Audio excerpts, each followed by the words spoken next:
Dekat dalam KPI kita ada 3 fasa. Berapa fasa? Tulis sikit nombor 3. Dekat nak buat KPI yang teknikalnya ada 3 fasa. Alright, thank you yang bagi feedback. Alright, untuk 3 fasa ni, fasa yang pertama disebut sebagai tededing. Gitu, magic. Yang pertama adalah setting. Alright, yang pertama apa setting? Jadi, yang setting tadi tu yang saya beritahu tu, yang saya beritahu apa? Yang saya beritahu, kejap, jangan tulis dulu, biar saya conteng dulu. Sekejap Okay.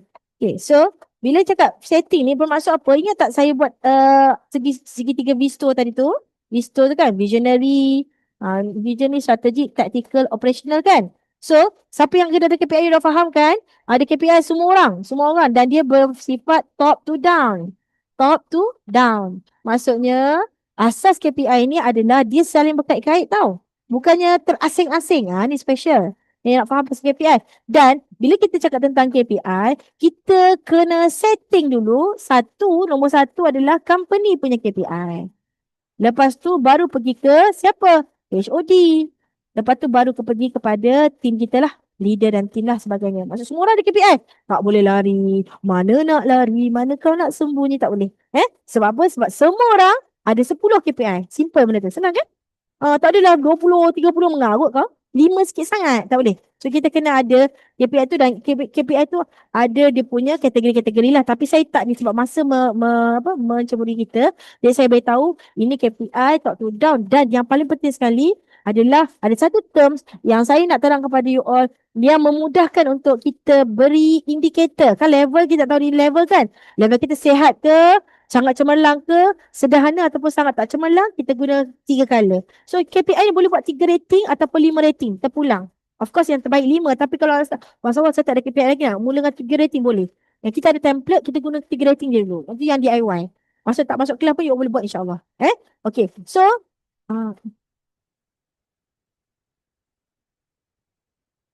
okay. So kita ada template yang mana yang kita buat 3 rating dia. Tapi saya tunjukkan yang 5 rating. Boleh ke? Iaitu terms dia adalah traffic light color. Ting! Ting tekan. Gitu. So kita ada 3 jenis target tuan-puan. Berapa target? 3. Suka 3. Nah, senang ingat. Target yang pertama, yang hijau ni adalah dream target. Jadi kalau kita buat rating 3 rating, dekat sini adalah 3. Dekat sini 2. Dekat sini 1. Faham ke tidak? Kalau rating kita ada 3. Maksud indikator kita uh, survival realistic dream.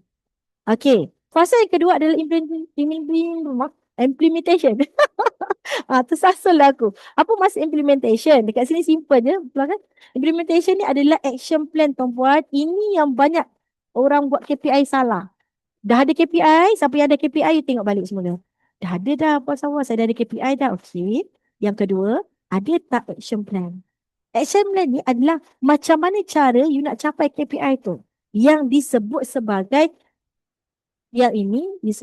data-data dia. Sebab KPI is all about numbers kan? So action plan ni adalah how to. Macam mana how to achieve. Macam mana kita nak achieve KPI tu. Sebenarnya dalam banyak-banyak level KPI ni paling susah dekat tengah ni. Minta maaf cakap. Dia memang betul. Dekat sini yang ramai orang bila ada KPI, dia bagi je nombor KPI. Dah ada dah. Kita dah ada team KPI. Tiba-tiba pop, dia terus dapatkan nak monitor terus. Kat sini fail.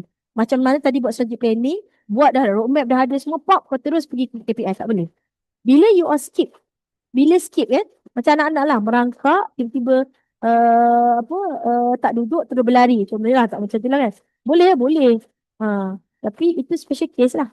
Kalau you all memang ada ilmu, knowledge dan boleh buat DIY, tak apa, buat je. Tapi nasihat saya, better dapatkan validation daripada yang pakar untuk tahu yang mana betul. Sebab bisnes kita perlu ditegur sebenarnya dengan data. Tahu tak?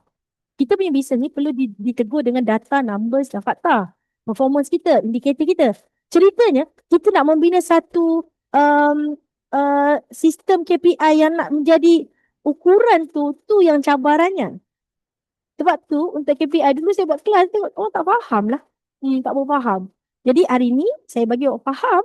Tak faham maksudnya tak reti nak apply. Kan? So you ada pilihan untuk buat sendiri ataupun kami bantu. Alright, ini KPI implementation. Alright? Dan fasa yang ketiga, apa dia? Fasa yang ketiga dah dapat action plan, macam ni cara nak capai. Saya tunjuk contoh, jangan risau. Kemudian adalah fasa monitoring. Masa monitoring ni apa? Fasa yang ketiga adalah barulah kita nak pantau. Bila kita nak pantau, okay, apa yang paling penting, keyword dia adalah laporan. Apa dia? Laporan. Yang kami sebut benda perkataan yang mudah adalah KPI dashboard. Simple je. KPI dashboard ini apa dia? KPI dashboard tulis. KPI dashboard ini adalah satu laporan yang disediakan oleh setiap jabatan. Ada berapa jabatan yang ada kat dalam syarikat you all? Ada biasa ada 4 ke 5 jabatan contohnya. Kan? Setiap jabatan tu satu KPI dashboard. Faham tak?